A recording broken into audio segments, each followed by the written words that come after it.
Hey guys, I'm Sol Santana. I'm the author of Just Ash.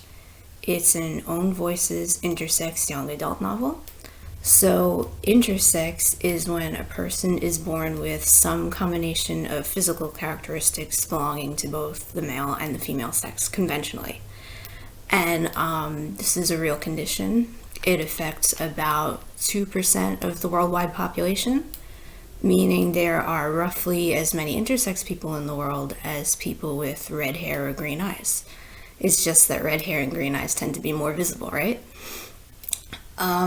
So, getting back to the novel, it follows a boy named Ash growing up in Salem, Massachusetts.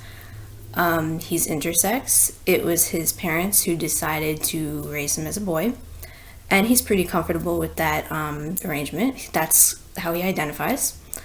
But then when he's 16, unexpectedly his body starts feminizing instead of virilizing, or, developing more conventionally female traits. And so what happens is that pretty much everybody starts viewing him differently. His parents become convinced that they assigned him the wrong gender at birth. His friends seem to think that he's deceived them somehow.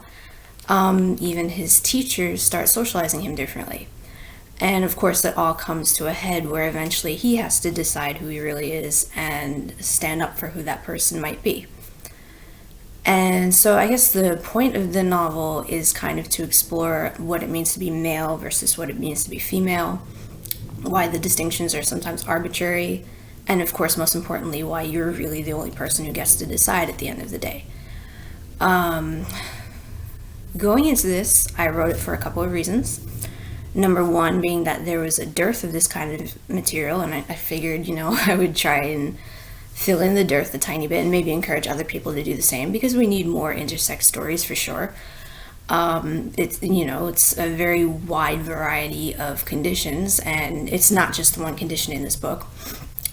Number two, I was really hoping that intersex and trans and gender nonconforming children could maybe pick up this book and feel validated by it and by the character's struggles and sort of see themselves on the page, because that's very important to me, especially in this day and age when we're actually debating children's rights to exist.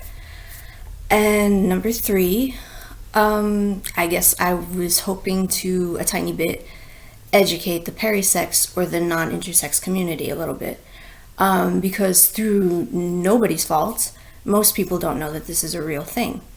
And my line of thinking is, how can we all come to love one another unless we first know about each other?